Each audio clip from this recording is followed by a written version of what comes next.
Hi hi hi అందరికీ hi. Ustaad Bhagat Singh movie shooting అయిపోయిన తర్వాత నుంచి ఈ మూవీకి సంబంధించి ఏ అప్డేట్ వచ్చినా గానీ ఫుల్ వైరల్ అయితే ఉంది. అంతా బాగున్నా కానీ ఈ మూవీకి సంబంధించి రిలీజ్ డేట్ అయితే వాళ్ళైతే చెప్పటమే లేదు. ఫ్యాన్స్ అయితే ఈ మూవీ రిలీజ్ డేట్ కోసం ఎదురు చూస్తానే ఉన్నారు. నేనైతే ఈ రోజు ఆ రిలీజ్ డేట్ అప్డేట్ అనేది అయితే తీసుకొని అయితే వచ్చేసిన. మనకి మామూలుగా అయితే 2 డేట్లు అయితే వినపడతాండే.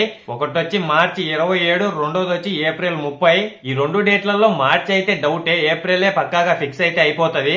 ఈ మార్చి 27న మూవీ ఉస్తాద్ భగత్ సింగ్ దిగుతుంది అనే న్యూస్ కూడా బాగా గట్టిగా అయితే వినపడతాంది. అసలు ఇలా ఎందుకు వినపడతాందంటే మనకైతే పెద్ద మూవీ అయితే ఉంది కదా, ఒకవేళ ఆ మూవీ గిన పోస్ట్ పోన్ అయితే అప్పుడు ఈ ఉస్తాద్ భగత్ సింగ్ మూవీ మార్చిలో దిగుతుంది, లేదంటే ఏప్రిల్ 30నే ఫిక్స్ అయిపోద్ది.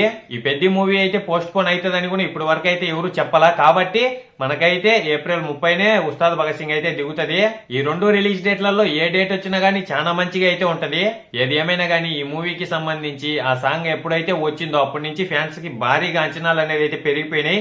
కానీ వీళ్ళైతే ఆ రిలీజ్ డేట్ ఒక్కటే ఇవ్వటంలే. మనకైతే వస్తే చాలా దగ్గరలోనే రిలీజ్ డేట్ అయితే వస్తది. మనకైతే దగ్గరలోనే అనౌన్స్ అయితే చేస్తారు రిలీజ్ డేట్ గురించి. నేనైతే ఖచ్చితంగా అప్పుడు మళ్ళీ ఒక వీడియో అనేది అయితే చేస్తా. అలాగే మన ఛానల్లో అన్ని మూవీస్ కి సంబంధించిన ఏ చిన్న అప్డేట్ వచ్చినా అదైతే నేను మీ ముందుకి తీసుకొని వస్తానే ఉంటా. మీకు వీడియో నచ్చినట్టయితే ఒక లైక్, ఒక సబ్స్క్రైబ్ అయితే చేసేయండి. ఇంతటితో వీడియో అయితే అయిపోయింది. బాయ్, అందరికీ ఉంటాను. నెక్స్ట్ వీడియోలో కలుసుకుందాం.